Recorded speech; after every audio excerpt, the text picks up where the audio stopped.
Blessings and greeting blessings of souls. We're alive because we're being configured to stay alive in Torah Chaim, instructions of life, Torah Chesed, instructions of kindness, Torah Rachamim, instructions of mercies. We are connecting this to a ChaBaD Chassidic holiday known as Hey Tevis, in which the federal U.S. court had deemed that books which were wrongfully taken from the Central Lubavitch Library in Crown Heights, Brooklyn, New York, were actually the legal possession of Agudas Chassiday ChaBaD, whose role was and continues to be to maintain the integrity of more than 300 Sforim books, many of them very valuable manuscripts from the last, I think, more than some of the Sforim, I think, are at least 500 years old.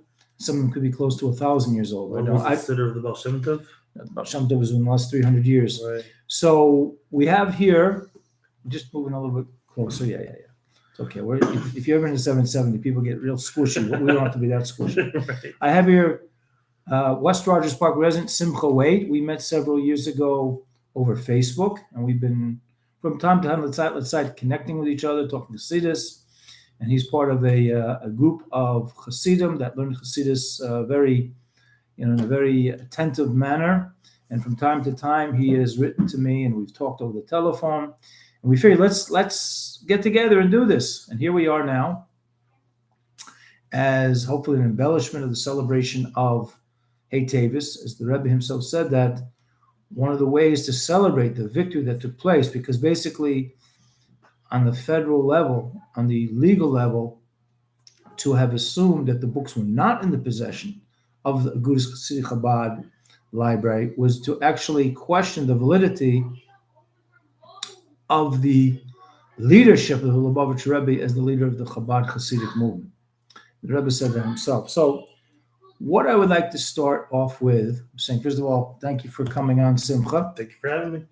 And I'd like to share something with you, blessed souls, and this whole idea of superconsciousness and how it can be empowered by life experiences. Now, I've said this many times. I don't know if I've told Simcha, but one of the things that drew me to this Hasidic lifestyle, aside from the mandatory fulfillment of whatever mitzvahs we possibly can fulfill, the 613. I think the Mittler Rebbe, the second Chabad Rebbe, listed there are paz mitzvahs, only about 87 mitzvahs we can fulfill, deraisa from the Torah itself, Torah commandments, because we are not living in our land, the ingathering of the 12 tribes of Israel, when we will be led by Mashiach Tzidkenu, our righteous Messiah, who will roar out Torah Charachim and Tetze, will reveal dimensions of Torah that never been revealed. But one of the things that drew me in is that I started to realize, and I've been learning, I've managed to learn Chassidus now for the past 36 years, is that the process of Chassidus allows you to think thoughts that you never thought could be thought by a human being. But once you start to engage in them, you start to realize that it's amazingly how complex and yet how simple and how commonsensical they are. From a superficial point, it seems that the world of Chassidus is counterintuitive to Seichel Anushi, human intellect. But when we start to consider, when we become aware of the fact that Seichel Anushi is actually connected to the Tzelem Elokim, the divine image of each and every human being on this planet, one of the things the Rebbe really stormed about was that it's one of the obligations of the Jewish people is to pronounce into the world that every human being has a divine image, it's Tzelem Elokim. So we're going to talk about Simcha's experiences, but I want to just share something with you from a well-known chassid in the history of Chabad Chassidus, who himself had to redirect his thinking process. What are we talking about? His name was Rav Elamei Parich, and he, at the age of 15, as noted by the sixth Lubavitch Rebbe, Yosef Yitzhak Schneerson of Lubavitch, was that he had learned all of the Gemara, and he was very well versed in the poskim, the halachic renderings of how to live a Torah life according to Jewish law, the oral Torah tradition. He was also an expert in the Kisvei Arizal, the writing of the Arizal, and yet he admitted that he misperceived the human body. Just give a little bit. We want to get half your face here. That that the body was a lowly and scornful thing. Because, the human activities are very much replicate the activities of the animal kingdom, and at some level can also replicate and emulate the activities of the vegetative kingdom, and sometimes even the inanimate kingdom. Being lifeless, being depressed, being self-isolating. It's like being like the dirt of the earth. And then he ran across a well-known chassid of the Alter by the name of Rav Zalman Zedler, who enlightened his eyes based on a verse in E of Job, "Me besari echse elokah, from my flesh I shall perceive godliness." And what he gleaned out of that is that the body can't be such a bad thing. The human body, because it's a kli, it's a vessel for revelation of godliness. And again, this was a prophecy by Iyov, who is a ben Noach. There are some opinions that he was a Jew, and some say it was just allegorical. There's 7 different explanations of who Iyov Job was. But the Reb Parich's whole life was transformed. So I'd like to share something just to bring us into this conversation with Simcha from his elucidation of the 3rd os, chapter of Shar Yuchud by the Mittler Rebbe. That there is to understand that there are particular distinctive levels of Chachma Bina Das, wisdom, understanding, and knowledge. And as it relates to Yisrael Saba and Tavuna, meaning as it relates to the emotional attributes of wisdom and understanding, how that relates to the service of the heart, and what branches out for them until action, mamish, in a tangible way. And this is the sole purpose of man. And the commandments we have to keep, meaning we can reach very deep levels of intellectual inquiry, which was done for many thousands of years by Torah scholars much greater than the likes of our generation. But at the end of the day, it's about taking practical action. And the parasha goes on to say we have to understand how the iyum process, the process of analyzing Torah studies, in a way likened to Talmudic studies via the vessels, the experience of Shachvataria, meaning questioning and answering, believing everything that's written in the Torah, but yet not being intimidated by trying to pull it apart so it meets our teeny tiny microcosmic human understanding. As it relates to meditating, and again, this type of analytical investigation into godliness, which brings a person into the knowledge of godliness, as it says, as is indicated or alluded to in the recitation precisely of the foremost pronunciation of the nation of Israel's belief in a one God who is not a numerical one God. Monotheism doesn't mean just meaning in a numerical one God, but that this one God is the source of everything. So, simple. I'm gone 8 minutes into this. I'm going to just get a little bit closer so we can see it. So, what brought you into this world that your previous thinking led you to this point, but it wasn't sufficient, and you started to probe into deeper thoughts that you never thought could be considered? What led me into it? Yeah. Well, first off, I was raised in a religion that believed that God's instructions, the Holy Torah, was no longer God's will. So, meaning you were raised in a replacement theology type of environment. Yeah, it's Southern Baptist. Okay. Southern Baptist. And they believe that, everything is mutter now, save a few things. Mm-hmm. And I started getting into Hebrew roots Christianity. Which is what? Which is Christians that start to realize that what they've been taught is not particularly the truth. Meaning that the Torah is still the will of Hashem. Mm-hmm. And that is actually what started it for me. Actually, there's also a book called Pagan Christianity, which was written by Christians, right, to show how paganism has crept into their ideology. And it was just regular Christians, nothing, no Hebrew, it's nothing, and that wrote that book. But when I read it, it was kind of like it was like an addition to my segue out, my launch out. Let me ask you this: before you started engaging in some sort of inner speculation that maybe something wasn't so kosher, right? Did you feel an ambivalence or did you feel an uneasiness? Because the Rebbe talks about when sometimes people feel a certain type of anxiety, it's because they're not truly connecting to Hashem in a proper way. Did you feel like an uneasiness as you were being raised in this type of replacement theology environment? No, I didn't feel uneasy. I didn't feel uneasy when I started getting into the Hebrew roots. They would meet on Shabbos day, Right. Saturday. Then they would read the Parsha. They would have food. It's really fun, awesome time over there. And I was just there visiting with a friend. That's how I got into it. I didn't get into it and then go meet them. Back in the MySpace days. Yeah. Back in the MySpace days, my friend who met his future wife was involved with that group. Right. And she invited us over. And I think I went once or twice. And then, I stayed home on Saturday. I was your typical Oklahoma non-Jewish guy. Play video games, watch TV on Saturdays. Nothing. I lived out in the middle of nowhere. I wasn't going to drive anywhere. I didn't have a car. Right. And I remember this one specific Saturday I stayed home, which was easy for me, by the way. I have social anxiety. Don't know if you knew that. It was easier for me to stay home than it was to go meet with crowds of people. Okay. But I just kind of remember thinking like I just found that, the Chronicles of Narnia, they find this magic world through a wardrobe. I'm not really. They find the magic world through a wardrobe, okay? Okay. And that's kind of how I felt. So it wasn't an uneasiness as much it was like an excitement to like continue on. But it's interesting you said that they found a new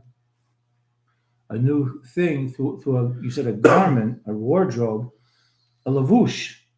Right. Meaning in Chassidus, we are well aware of the fact that the soul has three garments, wardrobes, you might say, the wardrobe of thought, the wardrobe of speech, and the wardrobe of action. So sometimes that, even strange wardrobes, strange garments can catapult us into the realm of seeking out the right garments. For instance, I just want to just interject for a moment. I was not raised with any sort of Torah orthodox viewpoint, and certainly I was not raised with any awareness of Torah Shabbat, the oral Torah. Therefore, my first introduction to Ten Commandments, aside from seeing it in a plate that was glazed over, a white little tablet that had emboldened in black lettering with the Ten Commandments, with like Hebraically styled English, was Charlton Heston as Moses.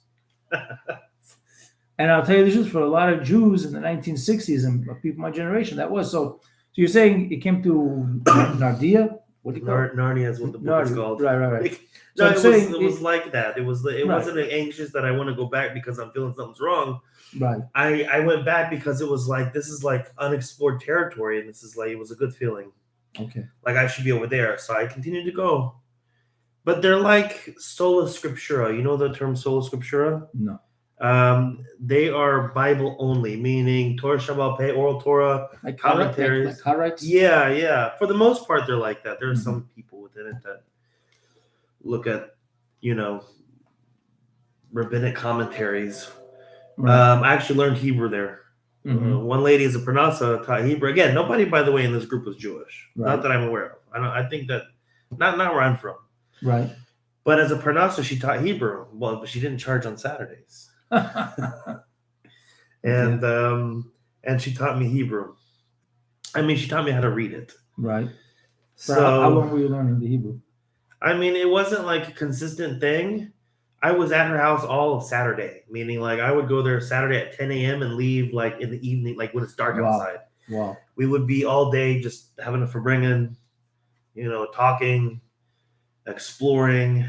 And when did you start to feel I was 17, by the way, when this was happening. Okay, so you were fresh paper, as we say. I was fresh paper. Fresh paper. But I'm saying, when did you have a comfort zone level in reading the Hebrew? How long did it take you to develop that? Oh, that's the thing. I didn't practice consistently. Right.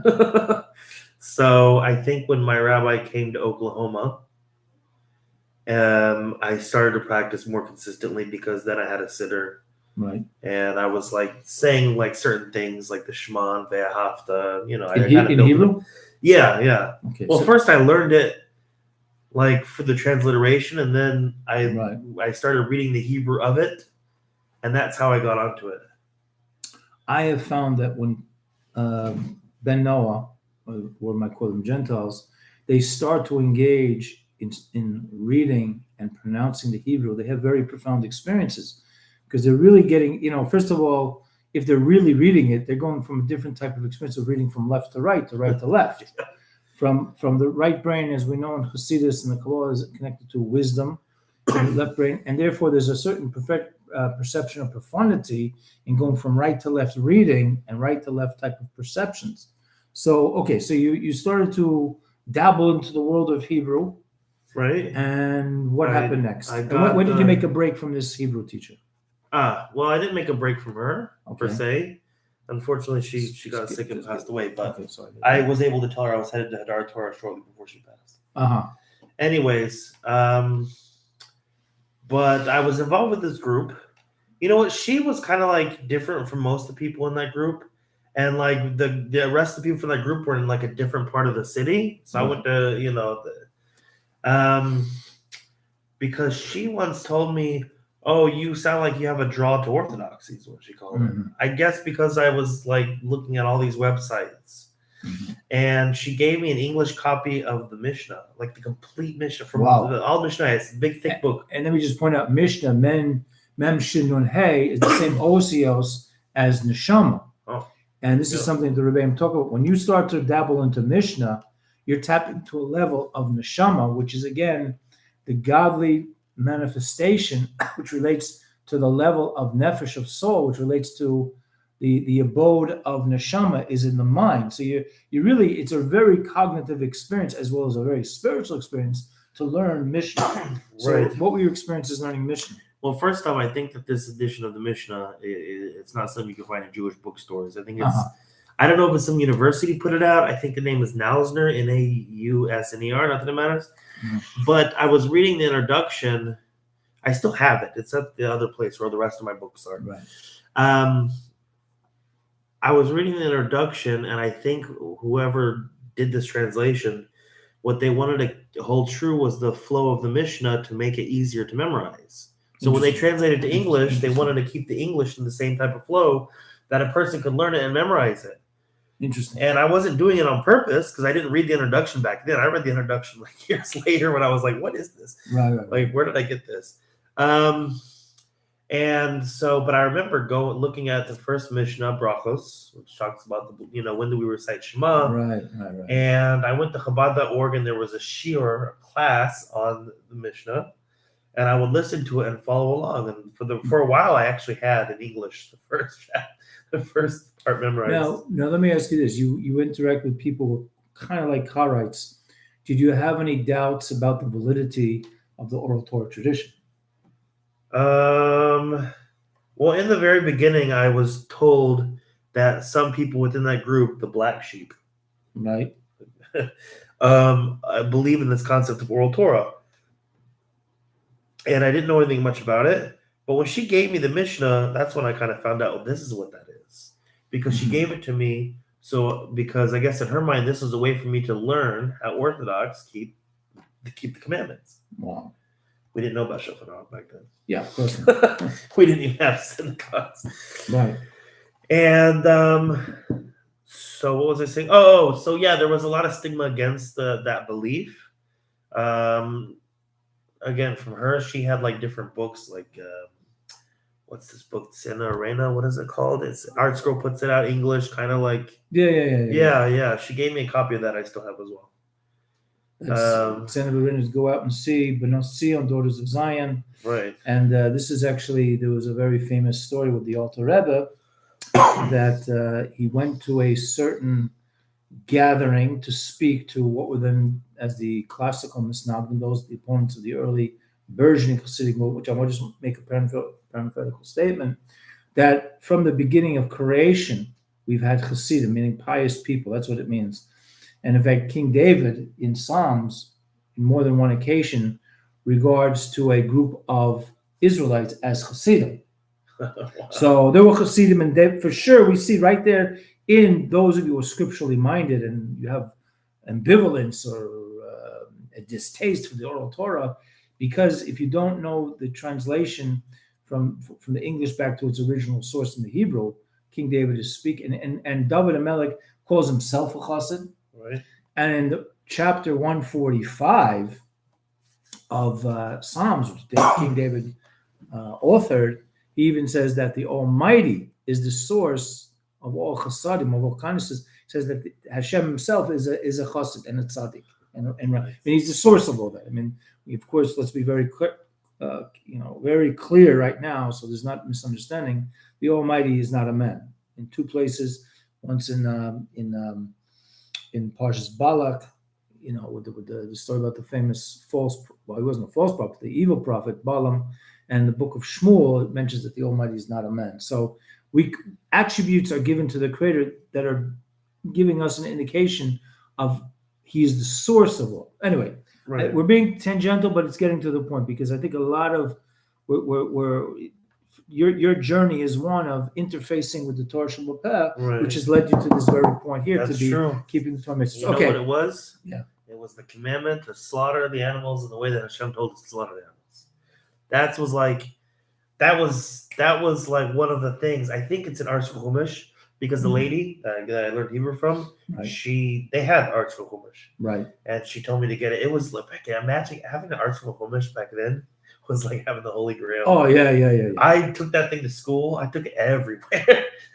I wanted to show it off. I have this Bible in Hebrew now. If I can just interject, my epiphany was I was waiting to take a bus to the college I was going to in the fall of 1985, and I had an Art Scroll Chumash, and it was the Parsha, I think, of Vayetze, where Jacob, hid for 14 years in the yeshiva of Ever, which was the great-great-grandson of, I think, Shem, who was the son of Noah, to learn the oral Torah. And my epiphany was that oral Torah. I thought it was Charlton Heston with the Ten Commandments. And I realized it was something I never learned in my family. At that point, within about 2.5 months, I was sitting in yeshiva, learning full time. Wow, Torah? No, this was a Lifish yeshiva called Kol Yaakov Torah Center on I think it was 28 West Maple Avenue in Muncie. I think it still exists. Anyway, so you're going further. You're learning Mishnah. You start to learn Hebrew. Have you rejected Christianity yet? At this point, I've rejected most of Christian doctrine. Okay. Except the Mashiach doctrine. I'm talking about, this was, I was 17, 18. I was like 11th grade. Right. And with no one to pat you on the back saying, hey, man, go for it. Nobody pat me on the back. Not even the Hebrew roots crowd. They were my friends, you know what I'm saying? But they have their beliefs. And one of their beliefs is you have to give up one of their beliefs in order to become Jewish. Right. So they weren't exactly for that. Although one of them did buy me my first Borsalino. Shout out to him, Gary Gardner. He was a music professor, and he just if you're out there, I'll give you my address after the show. You can send me a Borsalino as well. I'll make sure to send this to Gary. I love that guy. He not only suggested the name Simcha, he's like, I was thinking, you should name yourself Simcha. Interesting. And he's made it, he's like gender neutral. And anyways, he said, but it fits you. Was this a joyful experience for you? When he named me that? No, going through this process that we're talking about. Oh, it was exciting. I was a little scared to move away from Oklahoma, though. Right. I mean, I was scared to death. I was going from Oklahoma to Crown Heights. It must have made you were kind of like Luke Skywalker, like realizing you're a Jedi. Yeah, right. That's realizing you're a Jedi. You didn't really meet your. Did you meet your Obi-Wan Kenobi yet? Your Mashpia. I will tell you this. Yes, okay. I'll tell you this. Shout out to him too, because he's in Colorado Springs right now. Just opened up a Chabad house, but he's been doing this for quite a while over there. So, I want to talk about divine providence. Okay. Students of divine providence. Shgacha Pratis, we call it. Shgacha Pratis. So, I graduated. Okay, so I was in high school still. Mm-hmm. I made the decision that I wanted to go all the way. Wow. I wanted to do a conversion, as they call it. No word for conversion in Hebrew, guys. Lahit Gayer. But to know Shogera. So, So, I told people, like I told my mom, I think I told my aunt and uncle that lived with me. I lived on a property with all my mom's side, aunt and uncle over here, grandma over here. I think I told the ones over here. And their reactions? I did not get. I got supportive reactions. I think either my mom or my aunt. You did get. Yeah. Wow. It's blessings for them. I think the reaction that my mom gave me was, "You may as." I figured you would anyways, or something like that, because by that time. Wow. And here's the story. My first encounter with the Rebbe. Here's the story. I'm in Oklahoma. It's around. What year is this now? This is the year 2008. So 14 years ago. This was yesterday. Right. We went to a Christian bookstore on Black Friday. There are Black Friday sales all over the place, you know. Sure. I would go with my mom and my aunt, and they had talisay. How do you say it in English? Yeah. Prayer shawls. Prayer shawls, yeah. And my mom, I asked my mom to buy me one. She bought me the conservative ones where they look like scarves. They kind of just go over your shoulders. Yeah. She bought me that one. Oh, I just loved putting it on though, all the time. So shortly after that, I saw a video from the Rebbe. First off, the lady that taught me Hebrew said I should go buy Chumash with Rashi. The what do you call it? The Schottenstein, how you pronounce it? That I didn't buy it until I moved to Chicago, by the way. Sure. But she did tell me I should buy it because it'll help with the translating. And I Googled it on my computer or whatever existed back then, and it took me to Chabad.org. I didn't know Chabad from anything, obviously. I thought it was ChaBaD or ChaBaD or ChaBaD. Right. And I thought it was a publishing company because they had the entire Chumash with Rashi there on the screen. Right. I was wrong.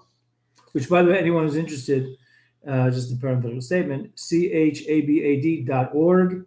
You can ask any. I think there are rabbis you can ask questions to. You can receive videos of the Rebbe. Just a smorgasbord of information. That's right. You know, for you to agree or disagree with. But just if you want to know who we are as a nation, go to Chabad.org. I mean, there's many other fine sites, but if you really are interested in a cognitive approach, not just a gut-wrenching, visceral reaction to, well, you know, this, I was never taught this, and how could they be asserting that? Go there, and in New York, in I don't know if you have it out here in the Midwest, but there used to be, I don't know if they're still around, a clothing store, so Sims department store. They sold men's clothing wear, and Cy Sims, it was a Yid. He's probably not alive anymore. He would say, at Sims, we cater to the educated consumer, meaning, if you're going to look into spirituality, blessed souls, be an educated consumer. You might not agree with everything we're saying now or anything that's on Chabad.org or any other Orthodox or Hebrew site, but at least you can say, you can understand what we believe is what we believe in based on the knowledge and traditions that have been handed down to us for the past, since the time of Abraham, for the past 37 plus 100 years. Okay, let's go further. Right. By the way, at this time, I was in a rock band. Wow. No, I was 16. Let's go back a little bit. Right. Before all this stuff, when I was just a happy-go-lucky, naive Baptist kid. I was 16 years old. I got introduced to two brothers. One played guitar, one sings. And we were in a band together. And it started out just playing in the garage, like every band starts, right? Out in the middle of the night. Right. You play as loud as you want because you're out in the middle of nowhere anyways. And then, so flash forward, as the band is starting to play actual places, I have my religious experience, which is a commitment to Torah. Mm-hmm. Those two guys had a religious experience. Wasn't Torah related, right, per se. They definitely, the older brother, who's the singer, he and I started like looking at English Sifrei Kabbalah, the Cincino Zohar, the Ari Kaplan's translation of Sefer Yetzirah. I mean, we really got into it. Wow. It was like what we call like a messianic version of Kabbalah, I guess so. Because that's, but we really got into it. I mean, he started learning like other things from different religions and stuff at that time. Mm-hmm. But he did get his feet wet with that. So we were learning back and forth, talking. If it wasn't learning, it was talking all the time. Starbucks, Kabbalah talk. Phone, Kabbalah talk. College, Kabbalah talk. It didn't matter what it was. Wow. Always something esoteric. When he talked to someone that's a Hindu and he's like, something sounded Kabbalistic, of course, because Abraham sent his sons away with gifts of wisdom. So obviously there's going to be some overlapping. And our minds were just, because, we're in the Bible Belt in Oklahoma, and there's only 2 religions there. Baptist or not Baptist. No, I'm just kidding. There's some other. It's So let me say this. Your minds are expanding, exploding, whatever you want to call it. So you were thinking, again, as at the beginning of this presentation, you were thinking thoughts you never thought you could think of. Did both of you, or you on your own, think, wow, this is very profound that we could think such thoughts? Or we can access information which will guide us in a way of perceiving. That was at least the feeling. If it wasn't the conscious, worded thought like that, Right. that was the feeling. And this is all when you're teenagers. Yeah. School. I remember my senior year of high school. You don't have to do all of your classes. There's some classes you don't have to take. So I spent time in the band room because I was in marching band, and so the classes that weren't going on, that I was in the band room for, I was on ChaBaD.org. Wow. That's what it felt like, though. I felt like I was expanding my consciousness. I don't know. I don't know if you can do that in public school today. Oh, really? One time I was in Brooklyn, and there was sometimes in the Metropolitan Transportation Authority rail system, there are breakdowns like in any place that could be this. And I had to take a circuitous route into central Brooklyn, downtown Brooklyn, because I live in Crown Heights. And I met 2 young youth, African-American individuals, and they were telling me, we got into discussion about spirituality. They were saying how on their lunch breaks in high school, they weren't allowed, it was forbidden. So this must have been, this is probably more than 10 years ago. I don't know if I was in 50, and saying how they were not allowed to read the Bible in the lunchroom in their high school. Huh. So the fact that you could access ChaBaD.org, I mean, it was probably done, but okay. I mean, I guess maybe they were reviewing what stuff you were looking at, but I have no idea. Yeah. I mean, but I'm saying that was tremendous. Think about divine providence. Just get a little close on here. That the fact that you can do that and be unimpeded and not stopped by high school administration in itself was showing how you were getting heavenly help, assistance in this process. That's true. I mean, the everybody. This is the heart of the Bible Belt. So the teachers are not going to care. In New York City, that's a different story, right? Right. Okay, so you're in the band, and on your. I mean, I was living the time of my life. That was the best year. I was learning all. It was all this new information that I felt like I was trying to expand my consciousness, but also almost like an explorer. Let me ask you this: was there anyone in your family, your father, mother's side, that was spiritually oriented that could have? My mother's side, everybody. Oh yeah. Yeah, but I was also a 7-month baby, and I give credit to that also. So was Moshe Rabbeinu, Moses. I learned at Sonic 12, by the way. 7-month babies tend to be a little spiritually sensitive. Interesting. Which, by the way, when I was growing up, I wasn't like a super religious Baptist kid. Right. I played piano in the church. I believed the doctrine, but it didn't really that's where it kind of ends. Right. But something was planted. Right. The seeds of ultimate redemption. I went to church camps. I got spiritual highs. Right. Listen, if Nadia, whatever that book, that was an eye opener. So you're early, right. and this is something Rambam talks about, that Christianity and Islam are actually helping to prepare the world for the redemption and the true revelation of Messiah. In fact, I just saw a video, gem video, which blew me away. There's a certain contingent of rabbis will say, well, you really can't say the word Judaic-Christian values because Judaic values are a lot different than Christian values in terms of fulfillment of commandments. And the Rebbe told a reporter from New York Times, well, how come we're not talking in terms of Judaic-Christian Islamic values, which was pretty broad-minded of the Rebbe. But I think that was the Rebbe connecting the dots back to that teaching in Rambam, how right. Christianity and Islam are also, along with the Judaic heritage that we have, is preparing the world for the universe of redemption. Okay, we're tangential, but this is a Torah discussion, blessed souls. You can start with A, and you don't necessarily go to B. Somebody jump to W and then Z, then back to T. So anyway, you're working your way through, and Right. So I'm in this band, yeah, and we're playing, and our music is spiritually oriented music. right.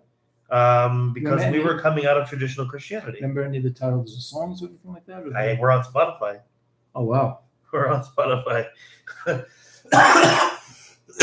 If you go to YouTube and type in Crosswire, CROSSWIRE, and type in the word "Done with You," you'll find our music video, which we filmed when I was 19, and that's when I had tzitzis, and I had long hair, but my yarmulke was pinned to my hair, and it was falling off in the video. So somewhere, but you can't see it in the video. Did you write any lyrics? I didn't write lyrics. No, I wrote the bass line. The guitarist did his thing. The singer did his thing. And the song is called what? I'm showing this to you, Seth. Huh? And Done with You. Done with You. And the name of the band was Crosswire. Okay, we'll have to check it out.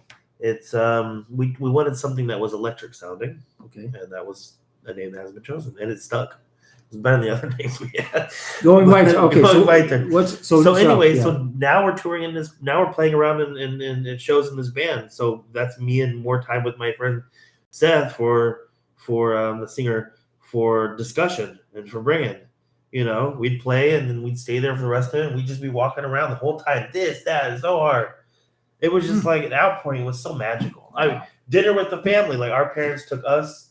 My parents and his parents took us all after one of our shows to dinner. I know we're talking about reincarnation right there. And I'm like, we can do this because it's in the Zohar. Like, that's how I felt. Wow. I have the authority to talk about something because it's in an authoritative text.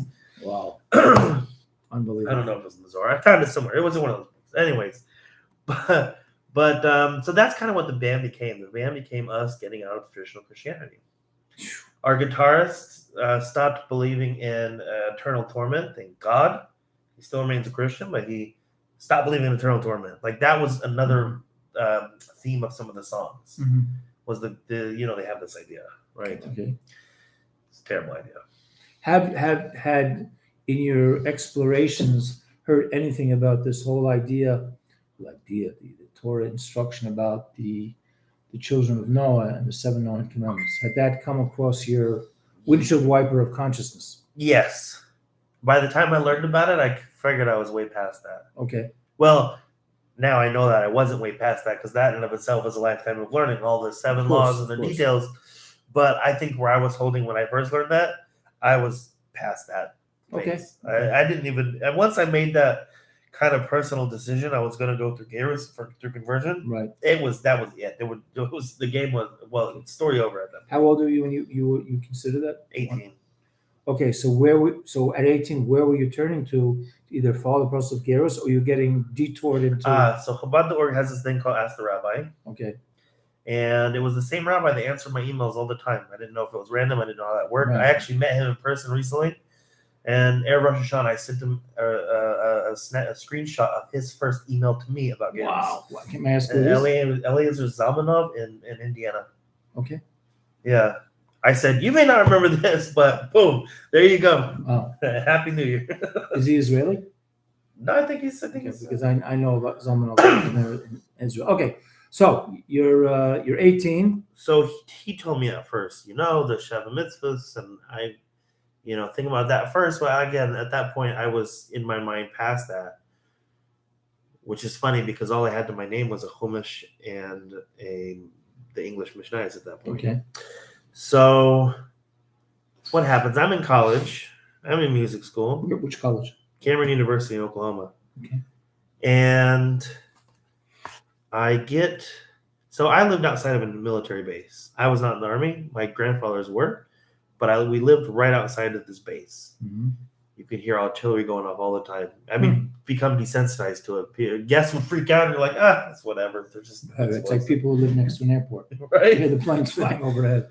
And so somebody said Fort Sill's getting a rabbi, and I said, really? This would be great. An Orthodox rabbi coming to Oklahoma. Let's rewind a bit. When I was still in high school and I went to ChaBaD.org and I saw the first video of the Rebbe, what was the video? Asa l'charof. Make for yourself a mentor. Mentor is what they titled it in English. Right.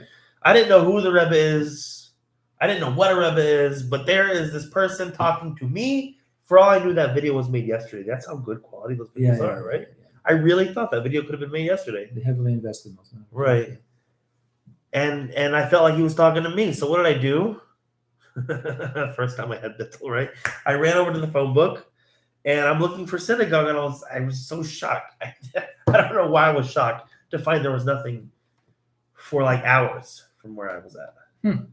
The nearest Chabad was in Oklahoma City. I was an hour and a half away. Which I believe my son this summer, the shliach there was Goldstein. Yeah. Yes. So my son rode this summer. I'm if I could shine my buttons a little bit. My son rode across the country on a bicycle with two other young men for an organization called Friendship Circle. Oh, yes. To raise awareness across the country that there's an organization called Friendship Circle, which gives respite to families with children with developmental disabilities. My son's in there. Okay, so they do arts and crafts, and they do a little learning and cooking and everything. And so my son went to Rabbi Goldstein, and he told him there were some difficulties on the trip. It's like, you're having difficulties? That's proof you're on a shlichus. Meaning, if you're having difficulties in life, blessed souls, that means He's always testing to see if you're really going to carry your mission in life. Okay, right. So you have this.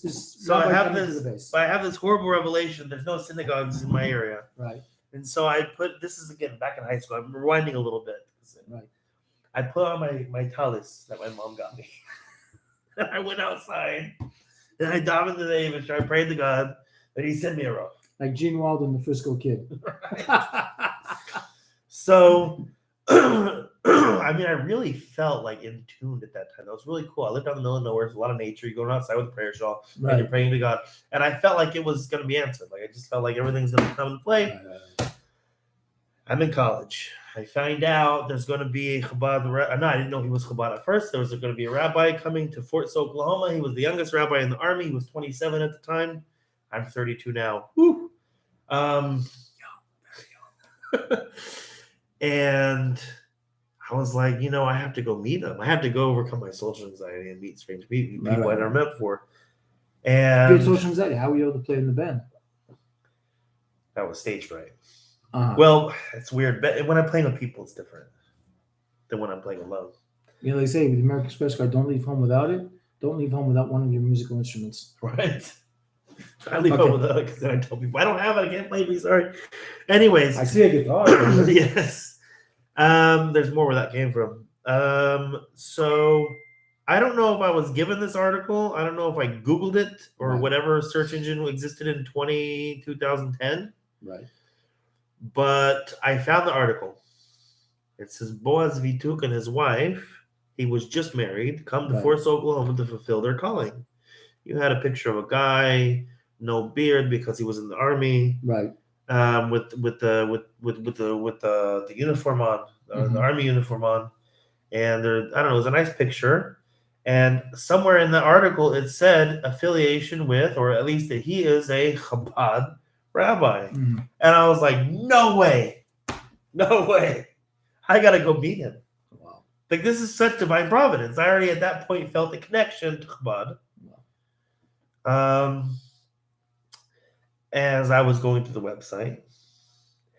And so what happened was I went months after I read that article. It took me a while. Okay. But I went. And you kept on learning with the stuff that you did. Yeah. I went over there. He had these nice Aleph Institute. He was the Aleph Institute. He had these nice like camo prayer books. And the Aleph Institute is an institution. I think it's nationally based now. I think it started in Florida with Rabbi Lipsker. Yeah, I think so. To help Jews who are in prison, unfortunately, try to make the transition from being imprisoned to, while in prison, get a sense of being Jews and rethinking over their lives, and then once they're released, hopefully, for crimes that they serve time for, to go the straight and proper path, that they shouldn't return back to hell on earth, which is known as prison. Right. And they also have military operations. Mm-hmm. That's how he was affiliated. That I didn't know. Okay. I didn't know if he did anything in prisons. I actually didn't know they did stuff with prisons until later after that. I thought it was only an army thing. Okay. I didn't know that until now. Okay, see. But you learn something new every day. Right? I have camo Tehillim. I got camo Sidurim. So I went to meet with him. My wife went too. I have to tell you, she said this before. So she said it like to Junior ChaBaD. So I know it's kosher for me to say it. I didn't realize, and I forgot, but I read this on Chabad.org that men and women sit separately.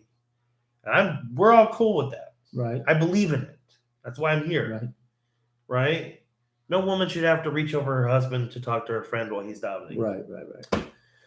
And vice versa. So anyway, she went with a T-shirt that said Communist Party on it. And on the picture, it had all the communist leaders with party hats. She went. There must have been some Jewish presence over there at that time for there to be like women on the women's side. Right. But at some point, it was like no presence. It was just her and just a few ladies. There was not really a Jewish presence there, unless they were like basic trainees coming in. Right. And I went there, and at the end of it, he asked me my Hebrew name. I was in heaven, by the way, because I watched this documentary called "A Life Apart: Hasidism in America."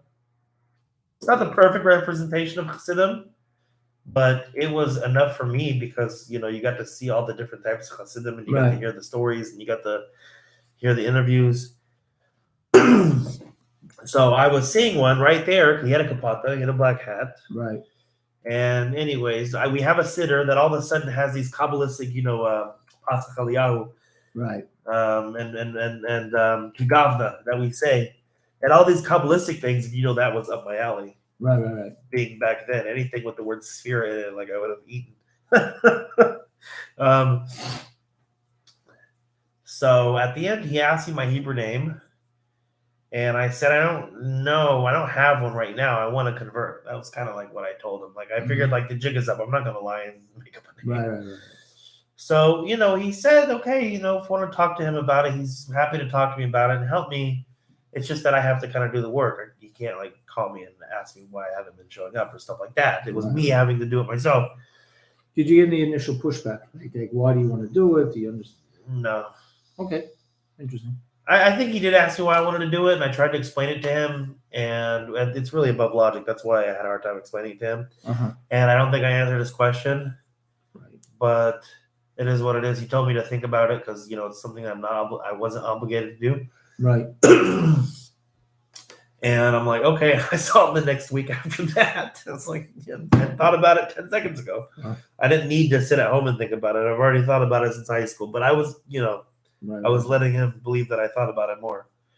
I did think about it more, but just not the way that he was thinking. And we got involved. My wife got involved. After they had their first baby, we went over to his house to help them prepare for Shabbos. I learned how to be able to. And who was coming to him for Shabbos? The soldiers on the base?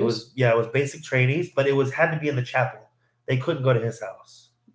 It's against the rules for basic trainees to go. Interesting. So we went to his house. So we would daven Kabbalah Shabbos. We do the prayers Friday night. We would go downstairs where he had like Pringles. He had challah, Pringles, and hummus. That is homemade hummus too. It was so good. Just some light food, and the soldiers would eat it. Right. And then would there be a quorum of 10 men? No. 4, 5, 3, 4. Yeah. Okay. With absolutely no background or conservative backgrounds? What were their backgrounds? Some people had no backgrounds. I met there was a girl there that came in as a basic trainee that had a conservative background. There was somebody with a reform background. There was somebody with a modern Orthodox background. But some of these guys would just come and go. If they weren't basic trainees also, I might have seen them once or twice, and then they would go. How would they react to your approach to wanting to become Jewish? I mean, did they say go for it? Were they yeah, they were encouraging. I mean, if I got to know them, that's the other part. If I got to know them and they found out, because sometimes it's either they show up to do the prayers and leave, but if they're not basic trainees, they could go to his house. And so I met from people just passing through Fort Sill, Oklahoma, that were at his house on Shabbos, that were not basic trainees that I met. I also met a rabbi named Sandy Drizzen. I think he's with Aleph or something. He was in the army. He came to check things out. So I met different people. But But yeah, it was all encouraging. I met a conservative rabbi that has like some big shul in Canada. Mm-hmm. I remember. Well, no, I forgot his name actually. I'll try to remember his name later. Okay. No, now I was trying to think about looking up and say hi. Anyways, he saw a flag outside of my rabbi's house. But I hope you can send this video to the shliach at the. He's still there at the army base. He's in Colorado now. Colorado. Okay. Yeah. Oh yeah, I'm gonna send it to him. He saw his flag, this conservative rabbi, and he went across the street. It was a Shabbos morning. He said hi to him. Turns out that this rabbi learns Torah. Oh, the heavy stuff. He learns with the Chabad rabbi. He would learn, Chassidus, and he had a congregation of like, it was big. I think I ended up looking this up online. This congregation in Canada. It was some big shul. By the way, Torah or means Torah is light. It's a good book, and it's not just the light. It's the light. It's refracting out into the creation, the Or Ein Sof, the infinite light of the Creator. Again, taking us into realms of thought processing, in which you realize the Almighty is to be found in every particle of the creation. And throughout that book, and through the twin sister book, the twin towers of Chassidus, Torah and Likutei Torah, you are opening up your mind to seeing how there is no place devoid of the Creator, not just in a general acknowledgement of faith, but to get into the particularities of this type of knowledge, which once you learn it, you just want to learn more about it. That's right. So Shabbos day, Right. we would meet at the chapel at 10 o'clock. By the way, Friday night, we would go to his house, regardless if anybody else was there. Mm-hmm. We would eat by him and his wife. So sometimes it was just the four of us. Sometimes there was more people. Mm-hmm. But I want to do a shout out to CRANGZ. Cranes. You know? No. Yeah, glad to see you're still alive. Yeah, I'm glad to see that I'm still alive. Thank you. Me too. Aspiring one of the Chassidut Umot Olam, the Almighty should bless you to be that. Amen. You already are in thought. Just, it's a day-by-day process. And hope to see more of you in the future. I hope to see more of you in the future. And maybe one day we'll interview you. Bless it all. Been a while working early in the morning. Good night. Sleep tight. Okay. Let's go further. Okay, so you're on the base. You're interacting with the Jews. And Shabbos morning would drive to the, because we weren't Jewish, would drive to the chapel. Right. 10 a.m. Torah or Likutei Torah with Chassidus Moveris. Do you remember something that caught your mind? Like, wow, this is like much deeper than I ever even. I mean, you were already learning Kaplan's Sefer Yetzirah, the Book of Formation, and others of Kabbalah. What in the Chassidus? So like, wow, like, what people, blew my mind? Not blowing the mind. It's again, like I said, like when I learned that there was an oral Torah, it's just like I realized it was like no one told me about that. So again, as I mentioned before at the beginning of this presentation, the Rav Hillel thought, according to Chassidus, according to Kabbalah, the body is a scorned and lowly thing, and according to Chassidus, he saw it as a beautiful thing. Did you have that type of experience in one of those classes where you realized, wow, there's something that I was not perceiving previously in my endeavors in learning the Kabbalah or the Sefer Yetzirah? Yeah, I would say the concept of Tzimtzum. Explain that. The concept that God contracted himself. Well, no, his light. Right, his light. There we go. Yes. The light. Contracted his light. Because that's a shita that we don't hold by. That he departed from this world. Oh, exactly. Right. That is the basis of Christian theology and other theologies, that the Almighty left the earth and he left it in the realm of celestial beings. That's why people are getting engaged in idolatry, in all different forms, covert and overtly. Anyway, so when I first learned Tzimtzum, before I started learning Chassidus with the rabbi, I learned the concept through. It was in the Hebrew roots world. Somebody did write a book that was Kabbalistic, so to speak, and he explained Tzimtzum. And I don't remember if I believed in it like literally, like pshuto or not. Right. But what really got me was when I was learning Chassidus, and look, pshuto. It's not because you can't really say that there's a place where Hashem isn't. That's right. You can't say that. That's right. He's fully here. It's just there's one of these child video presentations. One of the sages was asked. They were asked, "Can you tell me where the Creator is?" So the sage responded, "Can you tell me where he's not?" Right. So that was one of the things. Okay. The other thing was Now this is just you weren't able to learn the Hebrew yet, right? Strictly, or you translated? the rabbi was translating it, Okay. but he didn't read the Hebrew and then translate it. He just translated it straight to English. He's Okay. the rabbi's from Israel, by the way. Okay. Migdal Emek, to be specific. And what was I? You were learning Torah or Oh, seasonal yes. wares. Another thing that blew my mind was that when you learn Fist punch. Fist. Yes, fist, yes. Fist. Fist. Fist. Say Fist. hi. Fist. Say hi. This is Say my hi to the son, world. Yosef Yitzchak, named after the previous rabbi, I've got a son, Yosef Yitzhak. That's good. and a son-in-law. That's right. Yitzhak Yosef. Yitzhak Yosef. Wow, this live stream has been going on for 55 minutes and 34 And this is seconds. Sham Dober. I reversed Don't it. impressive. go there. Yes. Very impressive you've been talking about Judaism for almost an hour. We That's can, very hard. We could talk about it for a lifetime. That sounds hard. nah. 2 miles like this can keep on talking. No! Wow. You're good. Another thing was, but when you learn Torah and when you attach your Chochmah Binah Da'as to Torah, your wisdom, understanding, knowledge, you're attaching yourself to Hashem's Chabad, to Hashem's intellect. That's right. Because this is the will of the Creator. That's right. It's right there in the book. I mean, we say this about regular authors, Lahavdil. Right. Yeah, their soul is in the book. That's right. So, especially as a Lord of the Rings fan, that's something I hold on to. But yeah, that's something that I don't know. For me, always Torah learning has always been a spiritual experience as opposed to intellectual exercise. Well, Even Gemara. when I think it's both. To me, though, I define a spiritual experience is being focused. Where did Right. my computer- Meaning, I'm not looking to see ethereal Oh, beings, thank you. like popping up, when I open the door to leave your house tonight, or having dreams of some of the Malach Machol, the angel Michael Yeah, or small Gabriel coming to one on me. my computer. Yeah. But I can tell you this, that many of my relatives passed on, even the Rebbe has come to me many times in dreams. So I know that, as they say, it said, you can slice and dice it many ways. There's a thin veil between the world that we live in and the upper realms. And Chassidus can explain that we can pictorialize it in our mind. But again, we have to remind ourselves, blessed souls, when we learn this spiritual material, it's being processed in the physical mind.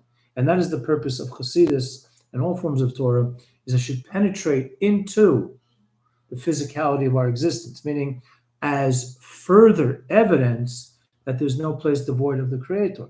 The Rebbe spoke on many occasions, when you're reading a verse in the Chumash, in the 5 books of Moses, or the Tanakh, the prophets, or learning a piece of Gemara, Talmud, you're literally interfacing with godliness encoded into words of human intellect, because the Torah was written in the language of human beings. Right? Lashon B'nei Adam. And so that's where some people kind of like, that's counterintuitive. People, they're expecting angels and luminescent beings, hologram images, or heliogram, whatever you want to call it, images of ethereal beings telling them, Luke, follow your feet.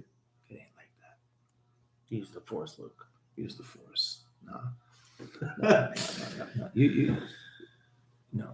It's that is just a allegorical message from the Almighty. I mean, stuff like the Force and even the dark arts, which are kind of trivialized and saying stuff like Harry Potter, where there's a certain spirituality, but we don't buy into it because you're not allowed to practice witchcraft according to Torah.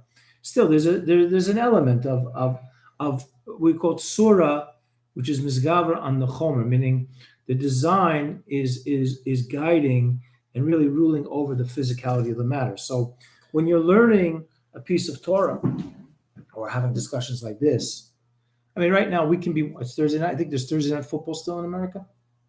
We could be sitting out with a six-pack. I thought it was Monday night. I think there's Thursday night football as well, or it was a Monday. If this was a Monday night, we could be watching a football game and be one of the good old boys. But this, What do you call it? Buffalo Wild Wings? yeah, Watch wings the and I mean, on the East Coast, you have this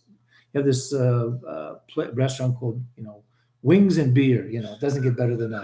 That's what it's called. Okay, That's great. instead we're winging it, And we're winging it here, just having a free-for-all discussion. We did not rehearse for this at all, blessed souls. I think this is a very stimulating combination. But let's get back. You're going forward. You're learning. You're learning Torah or by the rabbis in the house. He's translating it for you. My mom What's happening? My next? mom buys me Tanya for December 25th. Where did she get the uninvited Tanya?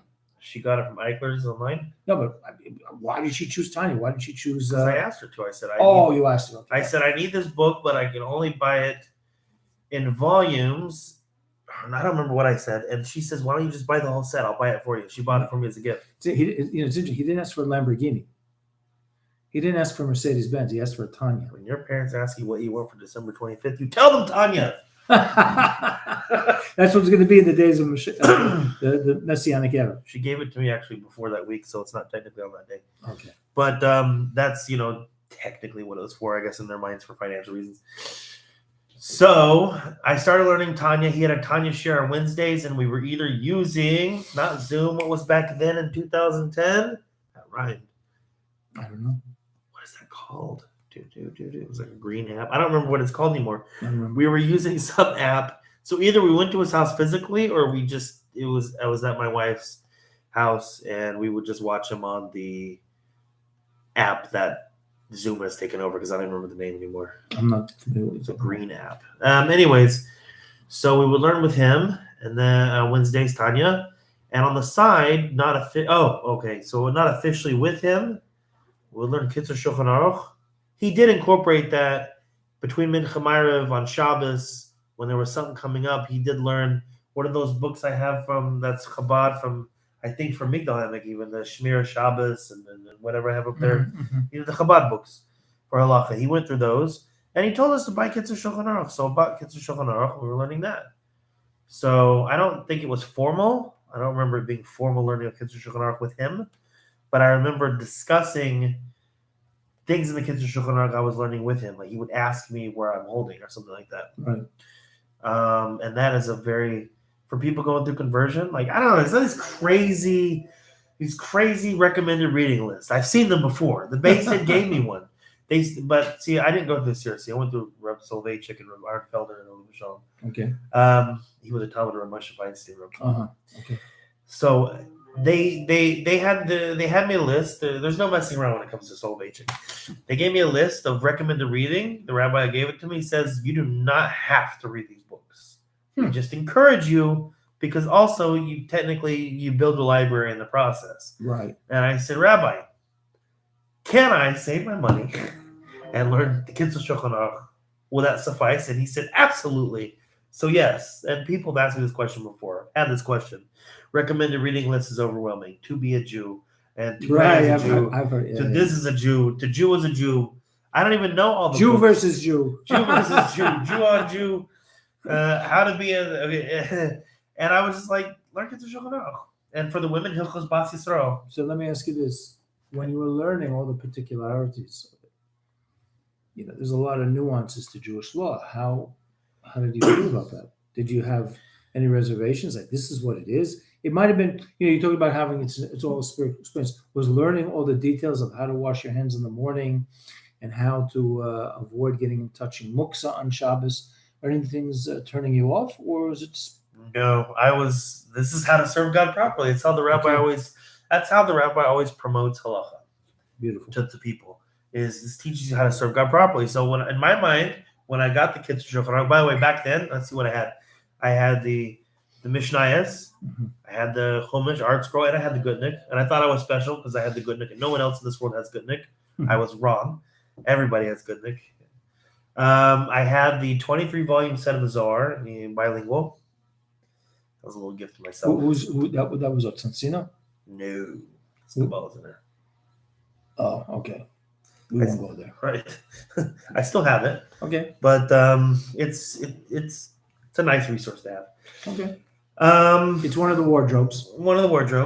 And the people that put it out aren't the best, but okay. We won't go on. We won't elaborate. $200 discount on it. Okay. So, anyways, that's the process of becoming Jewish, learning how to save money. Right. How to get a bargain. I had a Kitzur Shulchan Aruch. Right. I think that's all I had in a sitter. Okay. 5 Sfardim. Now So learning the particularities in the Kitzur Shulchan Aruch was not turning you off. No. Okay. That's some of it wasn't easy to understand all the time. Sure. Some of you have to train yourself for, Sure. like waking up and washing your hands right away as opposed to running straight to the bathroom. Right. Some people mentioned sleeping on their side. I'm a side sleeper, so Right.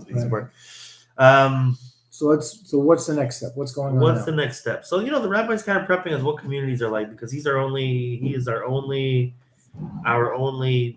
Jew, other than his wife.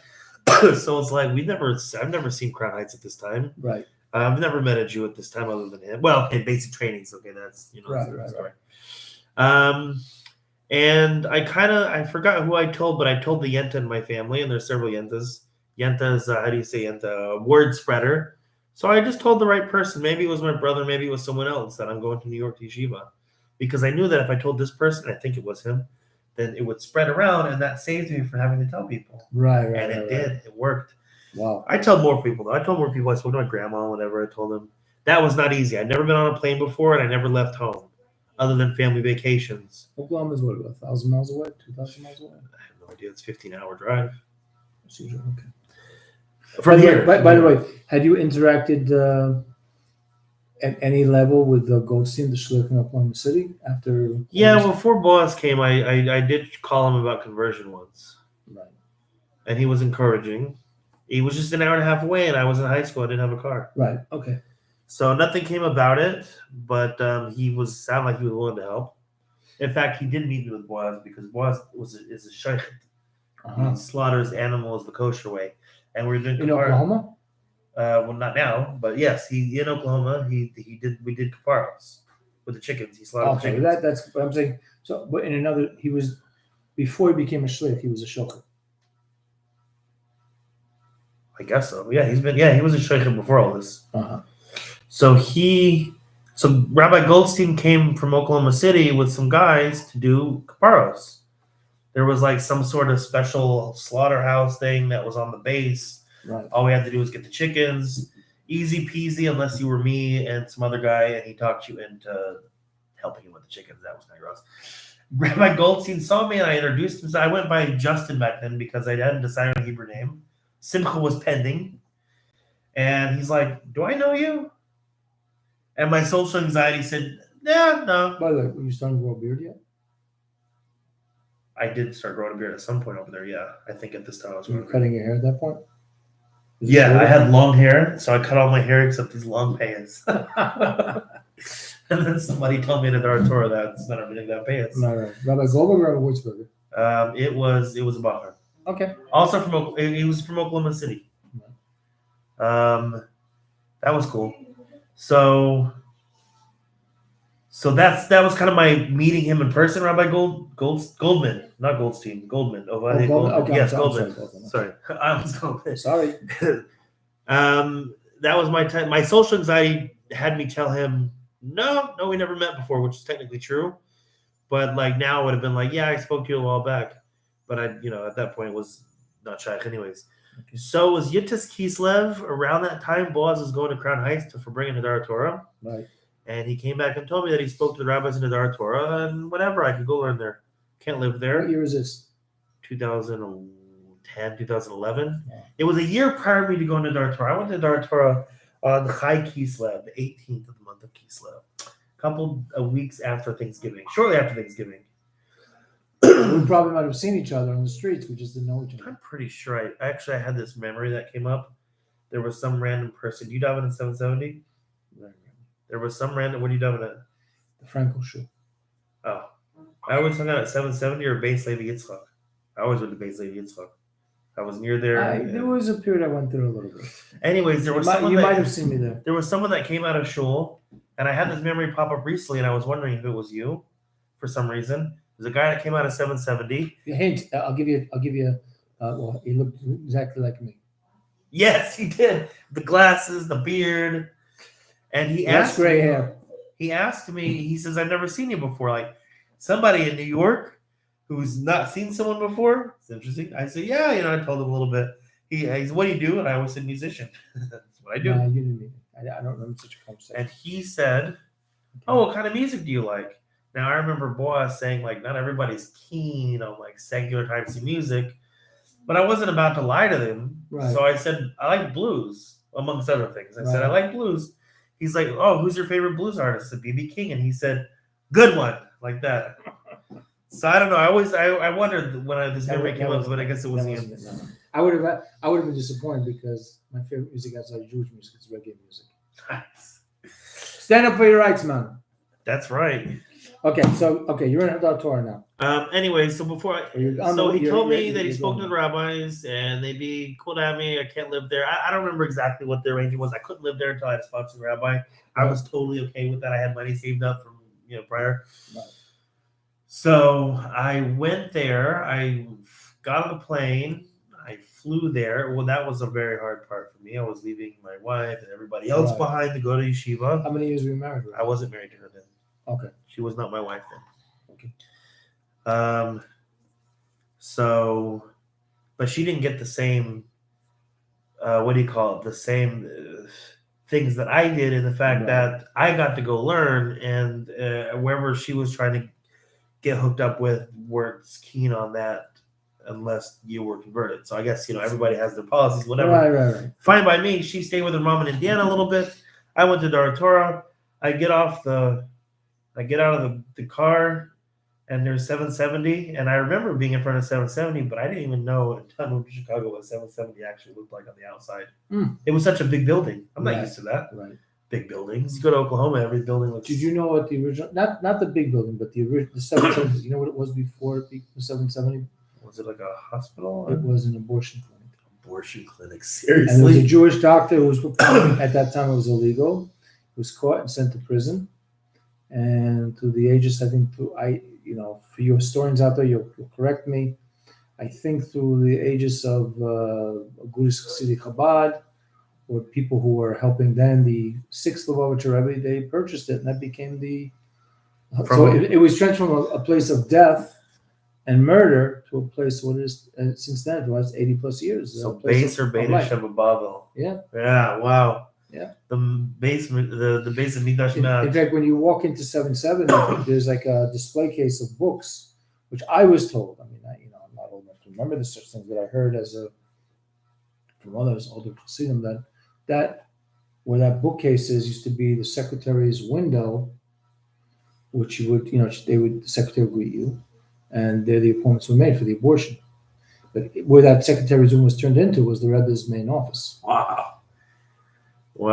And all the souls that come and leave this world went through. Yeah. So I'm sure many tikkunim rectifications took place for those, unfortunately, those babies taken before their time, with the previous, the sixth and the seventh Lubavitcher Rebbe's occupying that space. Right. I remember getting out of this thing. There's 770. I didn't know it at the time. I did not know 770. Like, that's out of sight, out of mind. I find the Dar Torah. I'm wearing like several layers of clothing because that's how I packed my stuff. Right. I had a black hat. I had a small beard. It wasn't even this. Okay. And back then I smoked cigarettes. So I had a cigarette outside, especially since, it was traumatic for me to leave everything I knew. Right. But at the same time, I was in heaven. I'm not going to lie. So I was smoking a cigarette, and this one guy comes up to me and goes, "Hey, Chassid, can I have a cigarette?" I was like, "Chassid? Yeah, here you go." Like, that's how it was for me. Yeah, Chassid will give you a cigarette. Sure. And I went inside the yeshiva, and like the first thing I know is like your next year, the next class was for like 30 minutes. Again, I have social anxiety. I just can't express that one enough. Wow. There's some of this is, as your son-in-law likes to call it, shock therapy. My social anxiety did get better. It's not perfect, but it did get better through all of this that I had to do. You had a, all puns intended, with a baptism through Hasidic fire. Right. So I remember the first class, Rabbi Wurzburg, it was the Rambam, a paragraph Rambam, and then Gemara, Kedushin. My first time learning the Talmud. Wow. He's like, "Do you know how to read Hebrew?" And I said, "Yeah." He's like, "Do you want to read?" So they had the Chayinu things. Right. Well, he printed, everything was printed, but some people had the Chayinu. But anyways, it had the English on one side and the Hebrew on the other. So I said, I just can't translate. He goes, that's okay. You read the Hebrew and you can translate And the there was English. Nakudos. Yeah, there was the kudos. Okay. I did it Sfardit. Wow. It's what I knew, right? Right. Shabbat.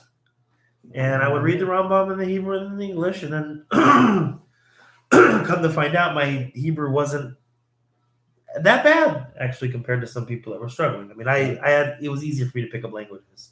If I could just focus or I took a class on languages, I could probably speak one fluently. Maybe that's from I can translate some of the safer, but I can't speak it. Maybe from your musical acuity. Yeah. You read musical notes? Yeah.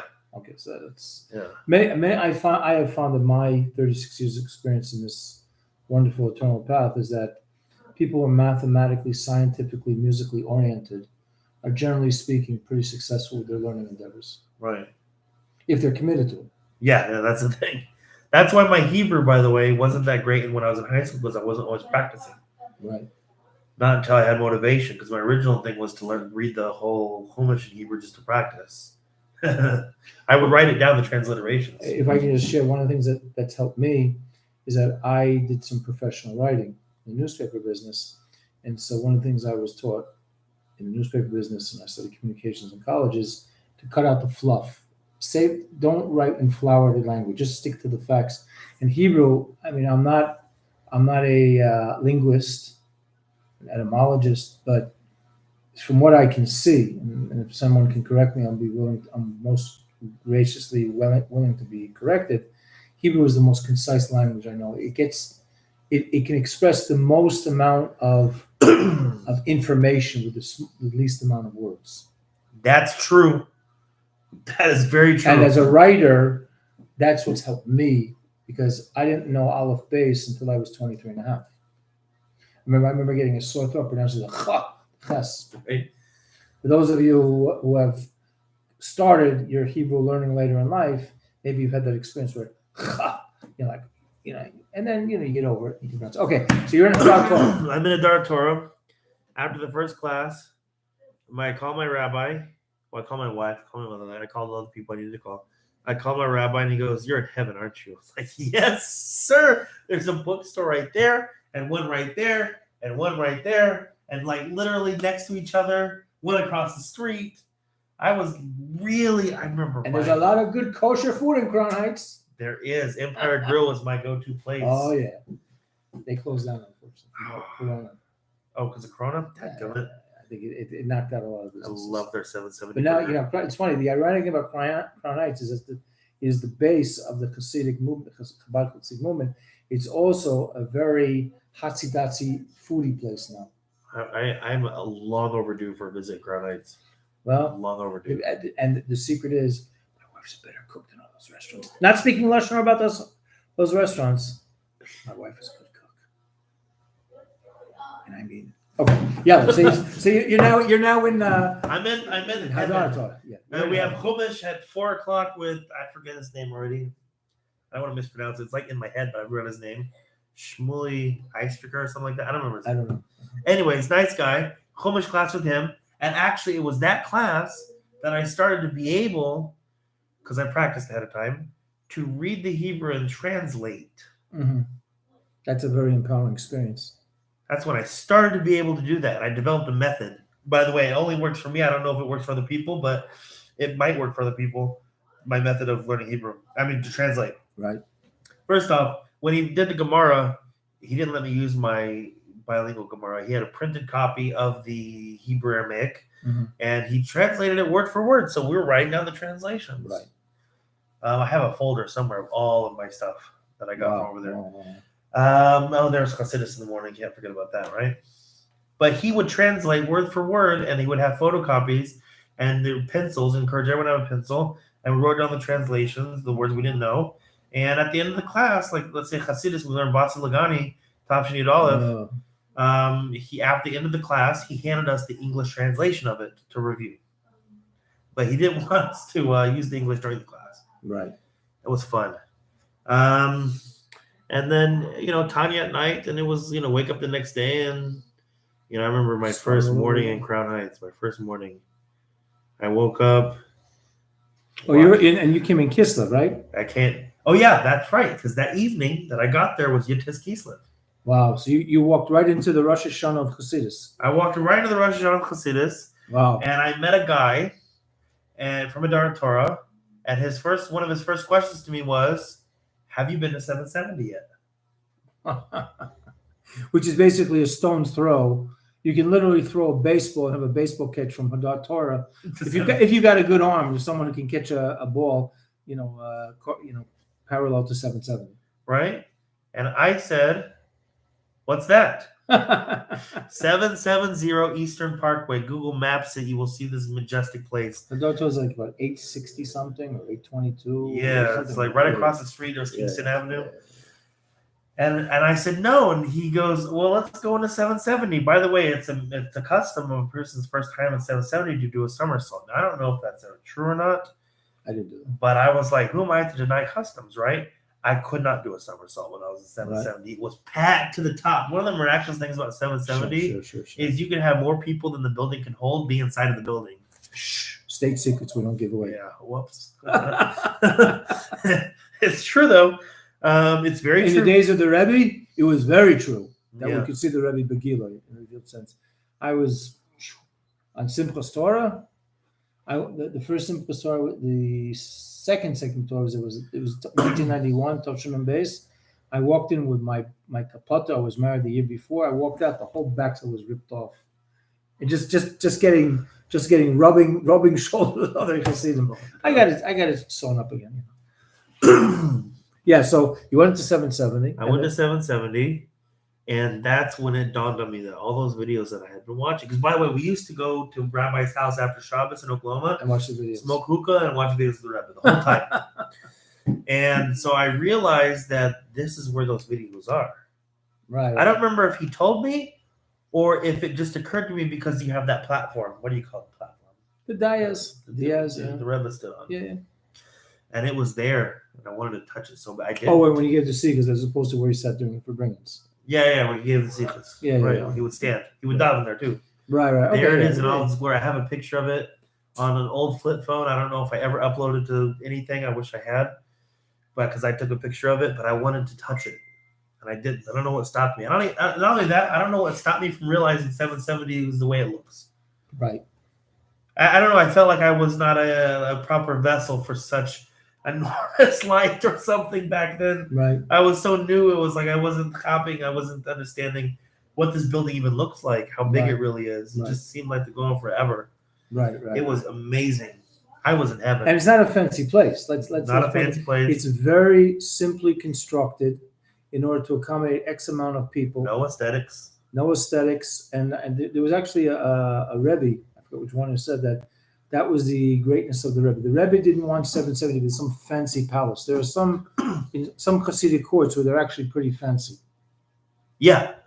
I picked my son up from a shul that is gorgeous. So the Rebbe had in mind is a place that would hold, I guess, the maximum amount of Jews, where there could be a place of learning Torah and prayer and acts of kindness and doing kindness one to the other, and also a place for the nations of the world to see.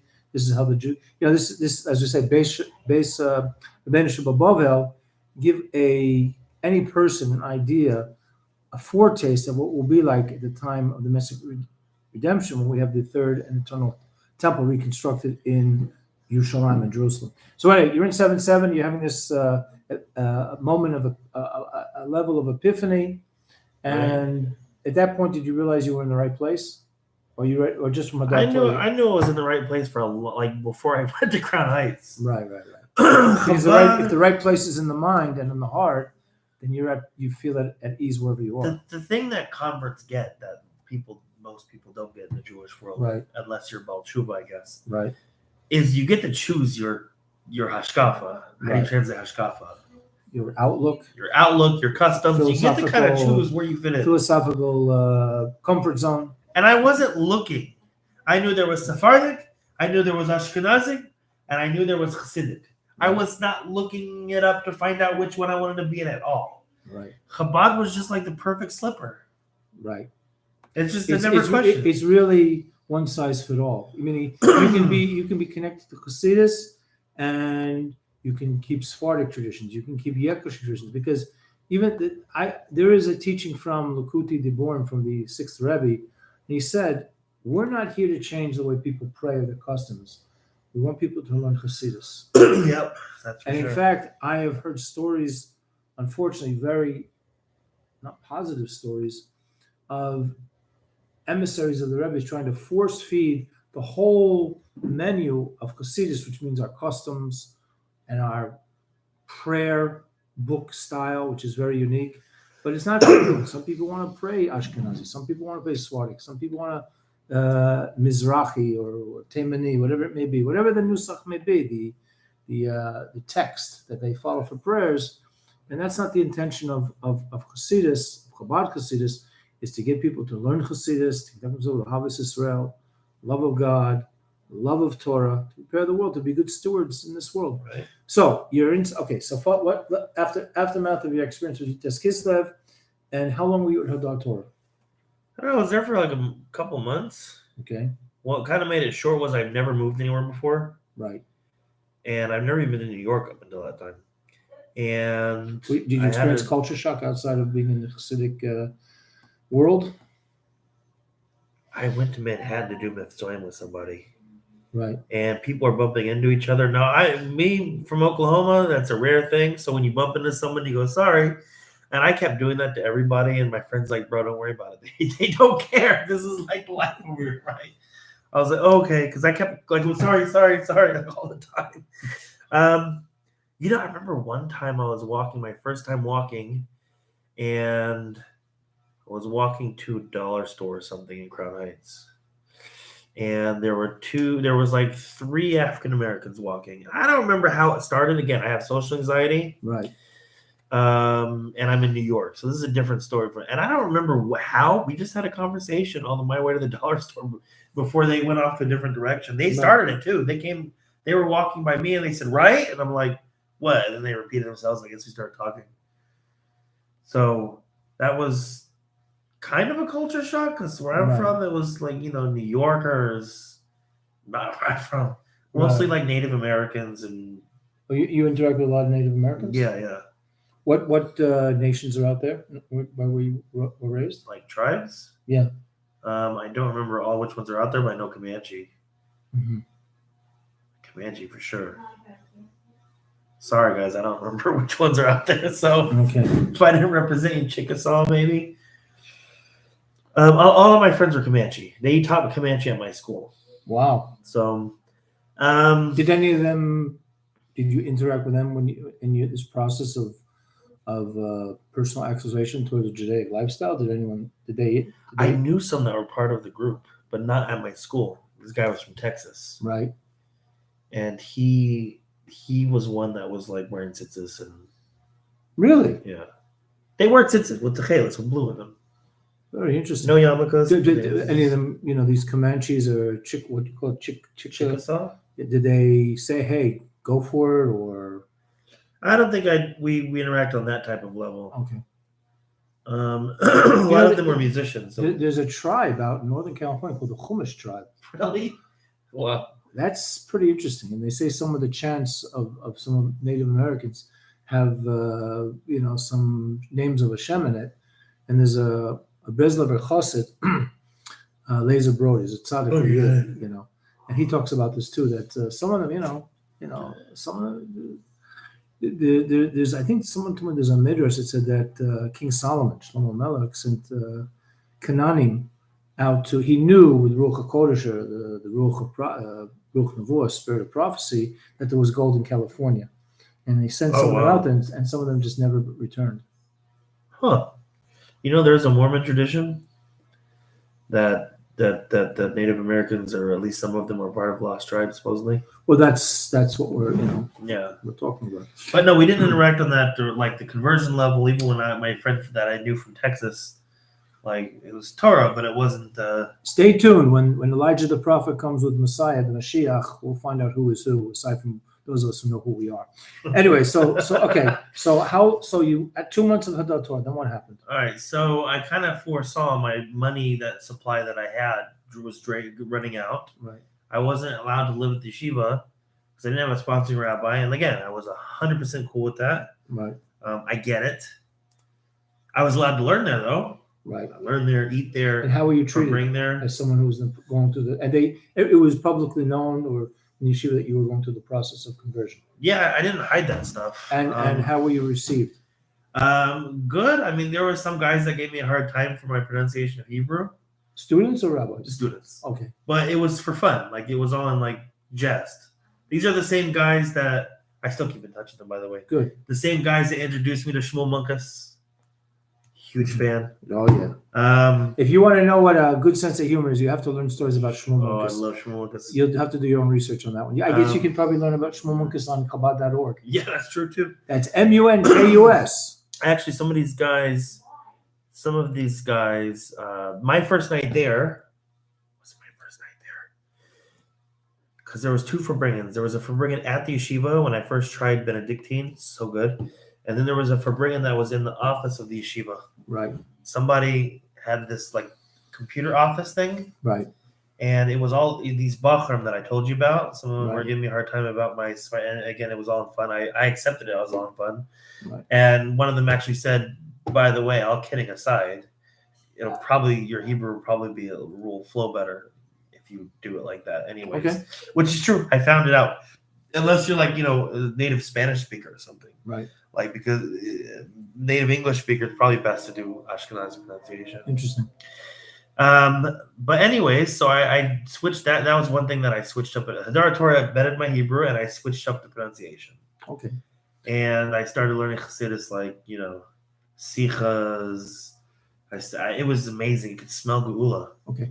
So 2 months. So where are you going back to Oklahoma at this point? No, I'm going to Indiana where my wife is at. Okay. And the plan was to go to Indiana and then try to, do the same thing, just with everybody that was supposed to be involved and not just me. Meaning her. She was going to come too. I once heard a rumor. Was Indiana Jones from Indiana? The real Indiana Jones is from Texas. Oh. Okay. I got you. A little I thought play you- on Raiders of the Lost Ark. I thought you were talking about No. Vindel. You know Vindel Jones. Yeah, I know the story. Yeah, okay. I have friends that knew him. I went to Indiana, and I went to Oklahoma to empty out my storage unit. Mm-hmm. That was draining my account, and we Right. stayed in Indiana for like 6 months. It was horrible. Made a lot of good friends in Indiana. Did you meet the Shliach Chincholker? Rabbi Chincholker? He's out, I think, at University of Indiana. In Fort Wayne, I was in Fort Wayne. Oh, okay. So I don't know where that is. There was not a shliach in Fort Wayne until recently. Okay. No, but But, I think he's at the University of Indiana. But we still did Shabbos. We still did everything. I had everything that I retained with me from Hadar Torah. Right. And I was trying to keep that. So that's how I developed my Hebrew, by the way. I still Mhm. continue to learn that way. Mm-hmm. Bilingual text, back and forth. Right. Words, yeah. And then, for 6 months, we're just doing it by ourselves in Indiana. There was nothing in Fort Wayne. And all of our friends would come for Shabbos. Non-Jewish friends, most of them were atheists. They would come for Shabbos all the time. We'd just hang out all Shabbos. Wow. And so that was fun.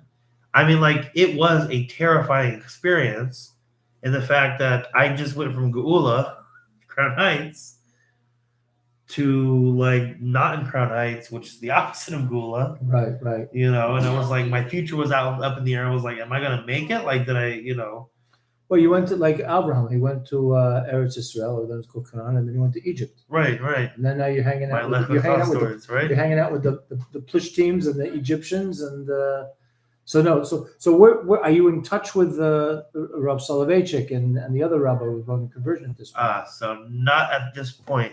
Okay. By the way, one of the guys in that group that I became close to in Indiana is Right. related to Hitler Machshamai. Whoa. Yeah, and he has a lot of great things to say about Jews, this guy. Seriously, he wrote a paper on Hasidic Jews. Wow. I helped him with it. He went to high school with my wife. He's a really cool guy. And Wow. yeah, we became really good friends. Yeah. So let's fast forward a little bit. So anyway, fast forwarding a bit. Wife finds out that she's expecting my oldest son, that was the first one to say hi, Right. and Yosef Yitzchak. Mhm. And I was like, we got to get this ball going here. Right. So I remember before I left for New York, my uncle, who's from Plainfield, Illinois, that's Right. somewhere around here, I have no idea where it is, never Right. been there, said if Crown Heights doesn't work out, there's Jews in Chicago. Oh wow. And I remembered him saying that. I think I even looked it up before I went to Crown Heights just to see. Sure enough, there's Jews in Chicago. And wonderful Jews, I might say. This is That's my true. 4th time in Chicago, and I'm telling you, this Only 4?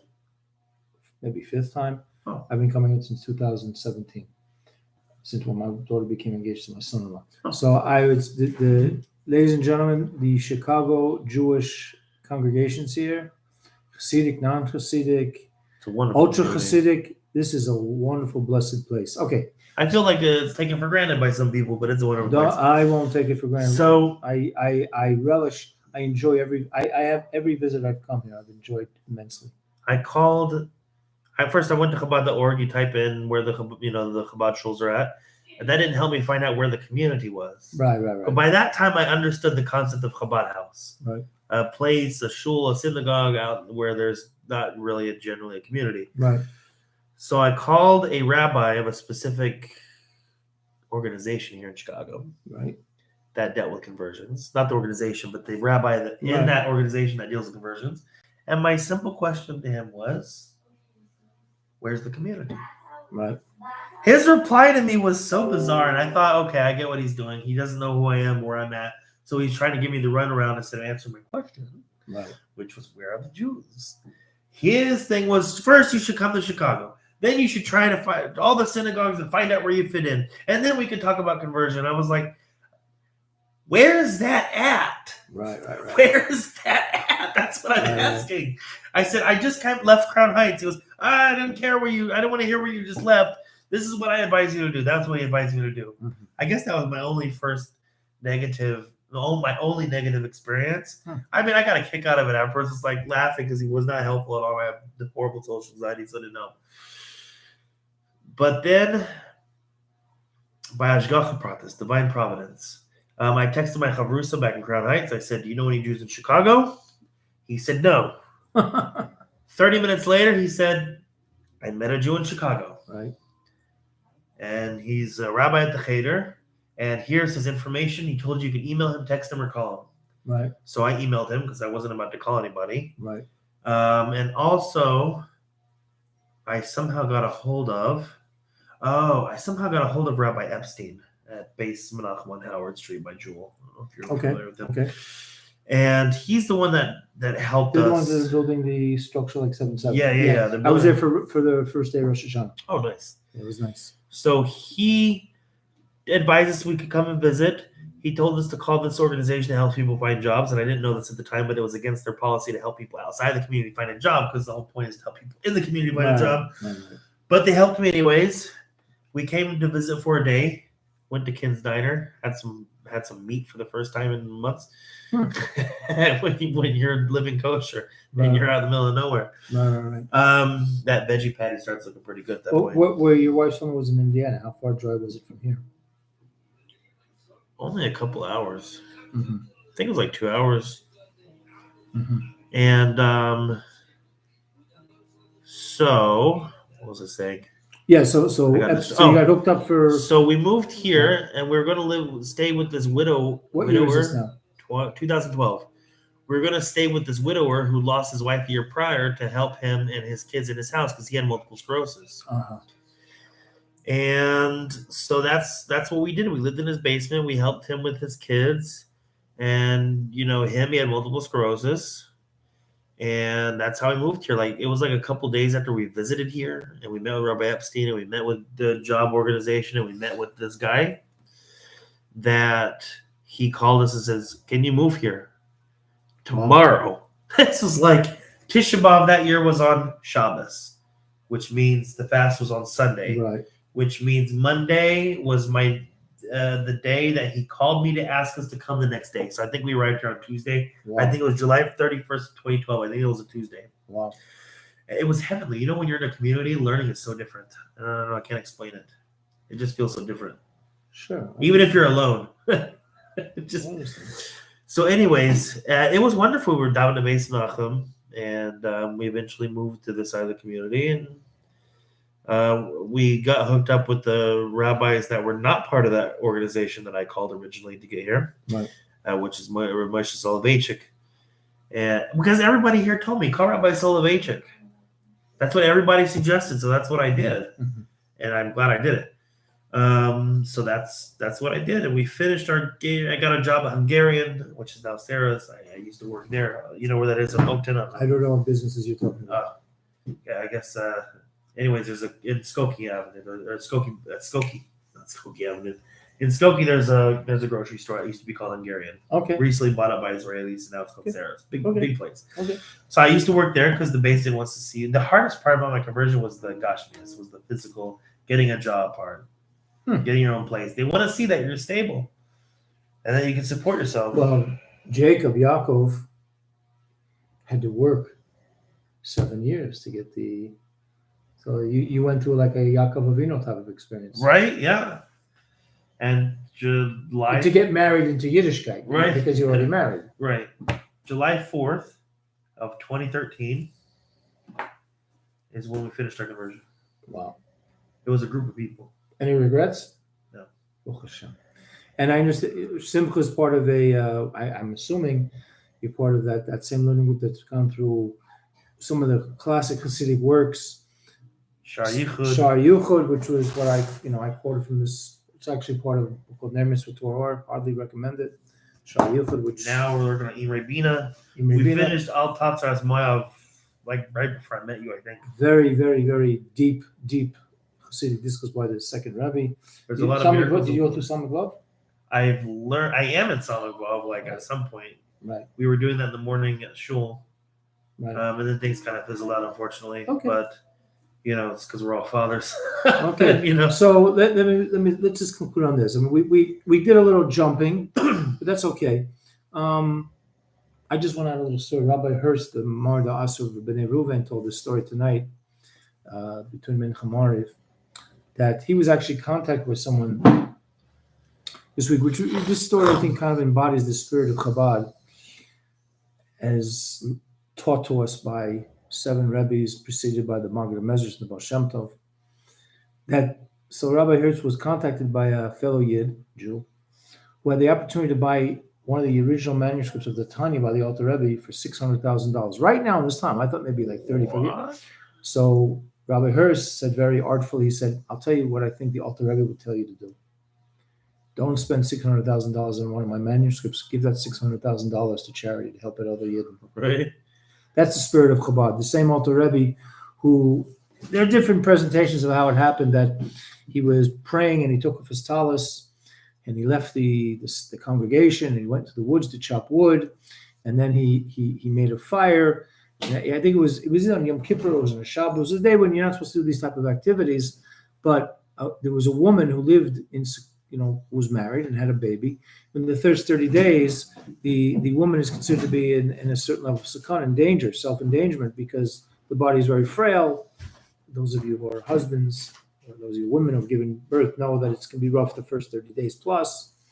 And the Alter Rebbe went on to chop wood, make a fire, made her soup, and actually fed her the soup. So with all the high levels of consciousness one can access by the world of Chassidus, taking practical action to help a fellow Jew or to help any person, any Gentile, B'nai Noach, they're not embracing, to bring peace into the world. That is really the body, the essence, if you just squeeze the lemon, the juice that you get out of the lemon of Chassidus, or the oil you get out of the olive of Chassidus is, and one of the things that I try to adhere to, in the words of the great Chassid, Makubal Tzaddik, Rav Hillel Parich, it's not about being right in this world, it's about being good. So Simcha, would you like to make any concluding statements before we end this humble production? Yeah, And sure. Simcha's just attending, I guess, to one of his children.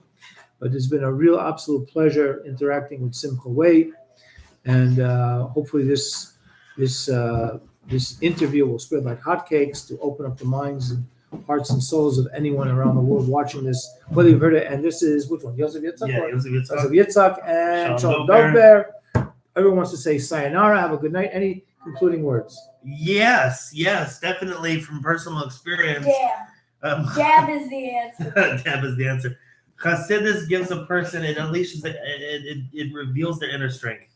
Beautiful. As I told Reb Soloveitchik's wife, you leave everything behind, you move out to Oklahoma, Right. How was that? I'm like, Chassidus gave me strength to do it.